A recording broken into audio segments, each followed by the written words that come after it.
తిరుమల నెయ్యి కల్తీ వ్యవహారంలో ఏపీ ప్రభుత్వ వ్యవహార శైలి కావచ్చు, టీటీడీ వైఖరి కావచ్చు, సరైన దిశలోనే ఉన్నాయా?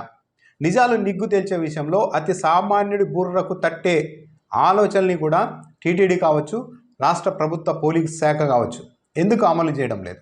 అసలు ఈవో చెబుతున్న వివరాలకు తెలుగుదేశం పార్టీ చేస్తున్న ఆర్గ్యుమెంట్కు కొద్దిగా వైరుధ్యం ఎందుకుంది? దీనికంటే ముందు ఇంకా సోషల్ మీడియాలో మరో ప్రచారాన్ని విస్తృతంగా తెరపైకి తెచ్చి లేనిపోని అనుమానాన్ని ప్రజల్లో లేపేందుకైతే కొందరు ప్రయత్నిస్తూ ఉన్నారు. అదేంటంటే ఆవు పాల నుంచి నెయ్యి ఎలా తీస్తారు అన్న దానిపైన. సాధారణంగా ఆవు పాలలో నెయ్యి శాతం చాలా తక్కువగానే ఉంటుంది గేదె పాలతో పోలిస్తే. దీనికి ఒక లెక్క కట్టారు సోషల్ మీడియాలో. ఆవు పాలలో తక్కువ నెయ్యి శాతం ఉంటుంది కాబట్టి, వెన్న శాతం ఉంటుంది కాబట్టి ఆవు పాల నుంచి కిలో నెయ్యి తయారు చేయాలి అంటే దాదాపు 40 లీటర్ల పాలు అవసరం అవుతాయి అంటే ఒక లెక్క కట్టారు. లీటర్ 40 రూపాయలు వేసుకుంటే 40 లీటర్లకు 1600 రూపాయలు అవుతుంది. 1600 రూపాయల విలువైన పాల నుంచి ఒక కిలో నెయ్యిని మాత్రమే తీయగలుగుతారు.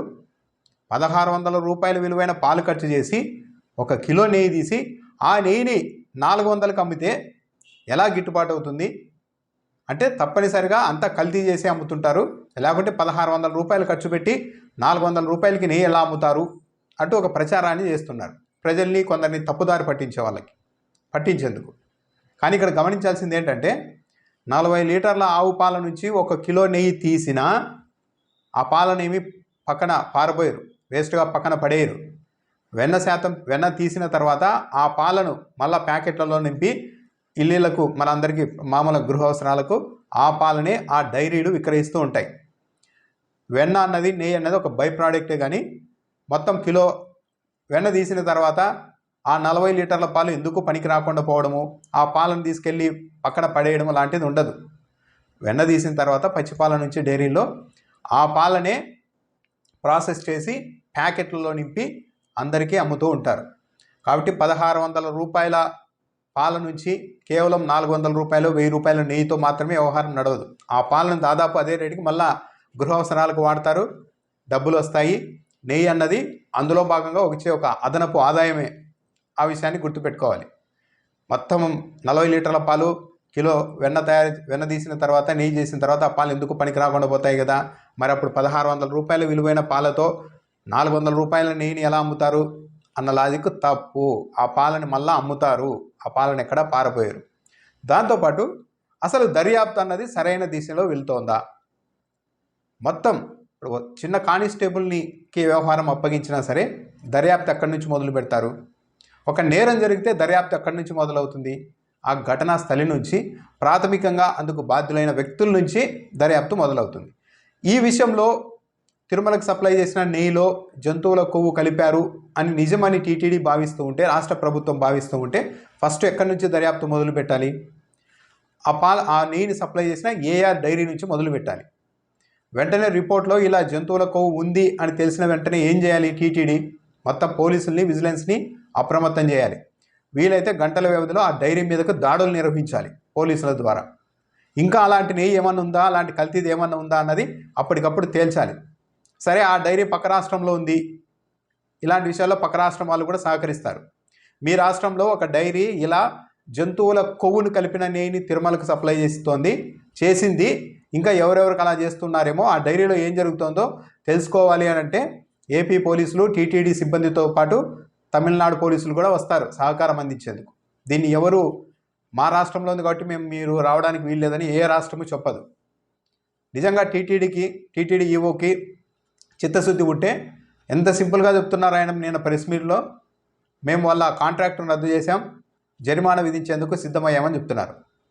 ఒక సంస్థ, ఒక డైరీ నిజంగానే జంతువుల కొవ్వును తిరుమలకు సప్లై చేసిన నెయ్యి కాదు, ఏ నెయ్యిలో అయినా సరే ఇలాంటివి కలిపినప్పుడు ఒక బాధ్యతాయుతమైన ఐఏఎస్ ఆఫీసర్ శ్యామలరావు, మరి సామాన్యమైన వ్యక్తి కాదు, ఏం చేయాలో తెలీదా?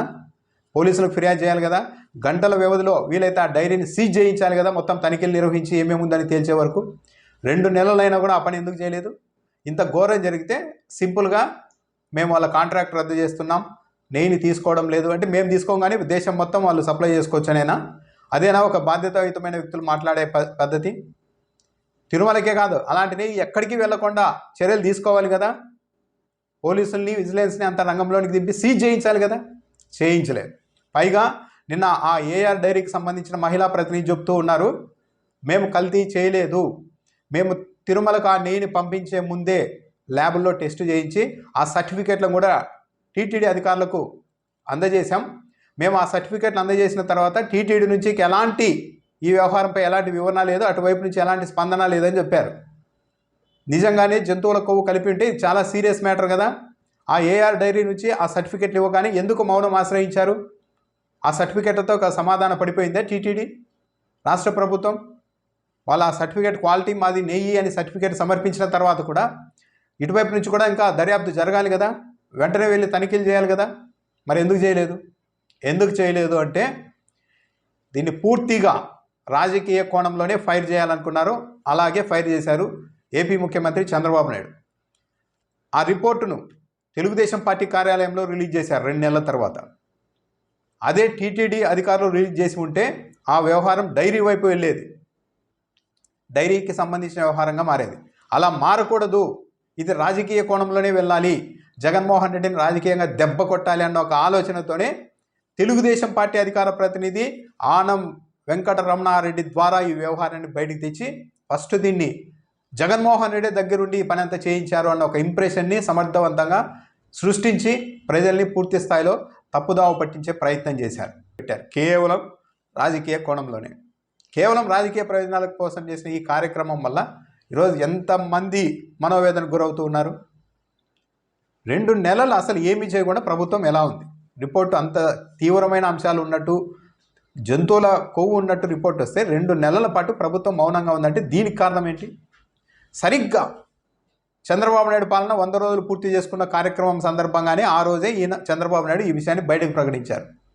నిజంగానే చంద్రబాబు నాయుడు తన 100 రోజుల పాలన అద్భుతంగా ఉంది అని నమ్మి ఉంటే, ఏ నాయకుడైనా సరే తన పాలన అద్భుతంగా ఉంది అని నమ్మి ఉంటే ఆ రోజు ఇలాంటి మరో అంశం మీద వ్యవహారాన్ని డైవర్ట్ చేయరు. మా పరిపాలన మీద, మేము చేసిన అద్భుతాల మీద, మంచి మీదే చర్చ జరగాలి అని కోరుకుంటారు. కానీ కరెక్ట్గా అదే రోజు ఈ అంశాన్ని ఫైర్ చేసి మొత్తం వ్యవహారాన్ని డైవర్ట్ చేసి ఏదో పొరపాటున నోరు జారి టక్కన చెప్పేశారా అంటే అది కూడా లేదు. ఆ క్షణం నుంచే తెలుగుదేశం పార్టీ నాయకులు, తెలుగుదేశం పార్టీ సోషల్ మీడియా, ప్రధాన మీడియా, నేషనల్ మీడియా మొత్తం అన్నింటినీ రంగంలోనికి దింపి మొత్తం వ్యవహారాన్ని దీని మీదే డైవర్ట్ చేశారంటే తన 100 రోజుల పరిపాలన పైన చంద్రబాబు నాయుడుకి కూడా పెద్దగా సానుకూలత లేదు అన్నది అర్థమవుతూనే ఉంది కదా. ఆనం వెంకటరమణారెడ్డి ప్రెస్ మీట్లో చెప్పారు, స్వచ్ఛమైన నెయ్యి కావాలంటే 1000 రూపాయలు చెల్లించాలి, అలాంటిది 400కి 320 రూపాయలకి ఎలా ఇస్తోంది అంటే తప్పనిసరిగా కల్తీ జరుగుతోంది కదా అని ఆనం వెంకటరమణారెడ్డిని చెప్పారు. అంటే ఆనం చెబుతున్న దాని ప్రకారం 1000 రూపాయలు పెట్టి కొంటేనే అది స్వచ్ఛమైన నెయ్యి, ఈ 300, 400 అంతా కల్తీకి అవకాశం ఉంది అని చెప్తున్నారు. సరే, బల్క్ మీద కొంటారు కాబట్టి ఆనం చెప్పిన దాని ప్రకారం తీసుకున్నా కూడా ఆయన 1000 రూపాయలు అంటున్నాడు, బల్క్ మీద 800, 900గా తీసుకుంటే అది స్వచ్ఛమైన నెయ్యి అన్నది తెలుగుదేశం పార్టీ వాదన. నిన్న టీటీడీ ఈవో శ్యామలరావు ఏం చెప్పారు? అత్యంత స్వచ్ఛమైన నెయ్యి, అత్యంత క్రెడిబిలిటీ ఉన్న నెయ్యి కర్ణాటక మిల్క్ ఫెడరేషన్కి సంబంధించిన నందిని బ్రాండే అని చెప్తున్నారు. కానీ అదే నందిని బ్రాండ్ ఈరోజు 470 రూపాయలకి టీటీడీకి నెయ్యిని సప్లై చేస్తుందని ఈవో చెప్పారు. అంటే సరే, కాస్త ధర ఎక్కువ ఉండొచ్చు, కానీ ఆనం చెప్తున్నట్లు 1000 రూపాయలు లేదే, 900 లేదే, 800 లేదే, 470 రూపాయలకే నందిని బ్రాండ్ కూడా వస్తుంది. అంటే వాళ్ళు కూడా ఈ స్థాయిలో కాకపోయినా ఏదో ఒక స్థాయిలో కల్తీ చేస్తున్నారనా, నాణ్యత విషయంలో రాజీ పడుతున్నారని అనుకోవాలా? డైరీలు తమ ప్రోడక్ట్ని బై ప్రోడక్ట్గా వస్తాయి కాబట్టి పాల నుంచి వచ్చిన నెయ్యిని బల్క్ మీద అమ్ముకోవడానికి రకరకాల ధరలు పెడుతూ ఉంటాయి. దాంట్లో జరిగింది, టెండర్లు పిలిచారు.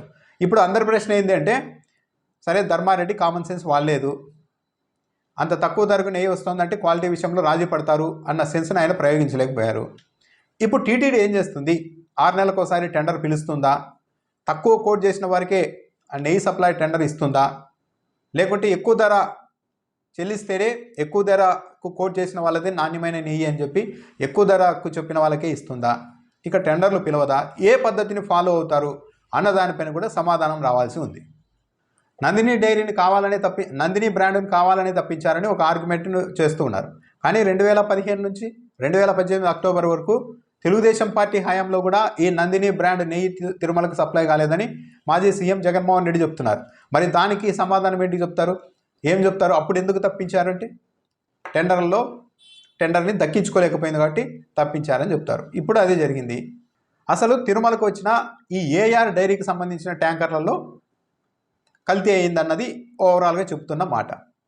ఆ ట్యాంకర్లలో మాత్రమే కల్తీ అయిందా, లేకుంటే గతంలో కూడా ఆల్రెడీ వాడేసిన నెయ్యిలో కూడా కల్తీ జరిగిందా అన్నది ఎవరైనా నిర్ధారించారా? ఈ 4 ట్యాంకుల్లో కల్తీ జరిగింది అని మేము నిర్ధారించామని చెప్తూ ఉన్నారు. బాగానే ఉంది. అప్పుడు ఏపీ ముఖ్యమంత్రి ఎంతవరకు స్టిక్ అవ్వాలి?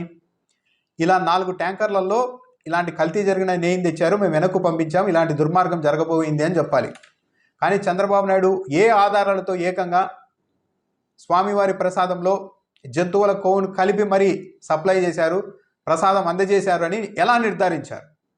గతంలో ఇలా కూడా చేశామని ఎవరైనా చెప్పారా?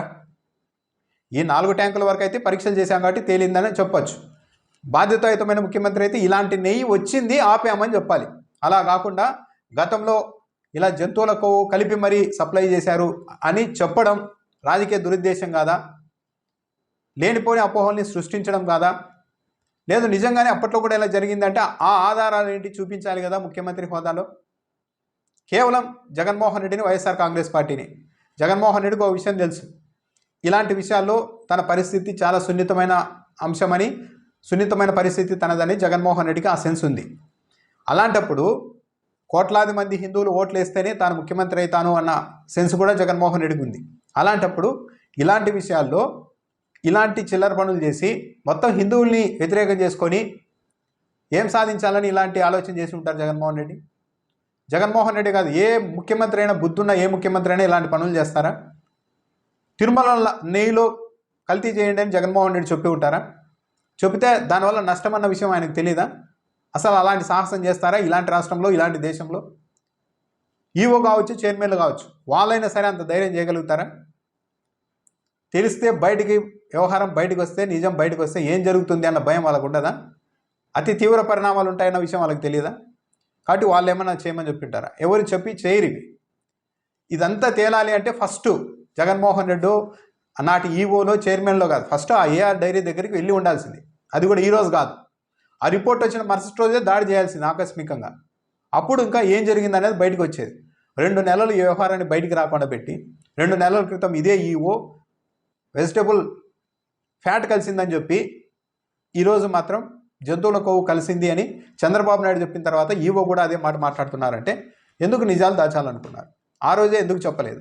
ఆ రోజే చెప్పి ఉంటే, ఆ రోజే దర్యాప్తు మొదలు పెట్టి ఉంటే వ్యవహారంలో నిజాలు మరిన్ని బయటకు వచ్చి ఉండేవి కదా. సో మొత్తం రాజకీయంగా, కేవలం రాజకీయ కోణంలో చేశారు.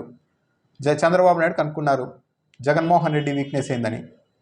అంటే ఈ దేశంలో ఇక హిందూయేతరులు ఎవరు కూడా రాజకీయం చేయడానికి వీల్లేని పరిస్థితి సృష్టించాలనుకుంటున్నారా? ఏ ఆధారాలతో ఇంత అభాండాలు వేసేశారు? నిప్పు రాజేశారు దేశవ్యాప్తంగా. తొలిసారి చాలా కాలం తర్వాత చంద్రబాబు నాయుడు మీడియా మేనేజ్మెంట్ మొన్న కనపడింది. మొత్తం నేషనల్ మీడియా రంగంలోనికి దిగేసింది. ఏం జరిగిందన్నది కూడా అవసరం లేకుండా ఏదైతే చంద్రబాబు నాయుడు చెప్పారో అదే నేషనల్ మీడియాలో కూడా వచ్చేసింది. మొత్తం జగన్మోహన్ రెడ్డికి ఆ డైరీ పేరు కూడా నిన్నటి వరకు బయటికి రాలేదు. సరఫరా చేసిన డైరీ పేరు కూడా పెద్దగా బయటికి రాలేదు. కానీ మొత్తం పైనుంచి, అంటే రాజకీయంగా జగన్మోహన్ రెడ్డిని టార్గెట్ చేసి పైనుంచి కిందికి వ్యవహారాన్ని తీసుకొచ్చారు.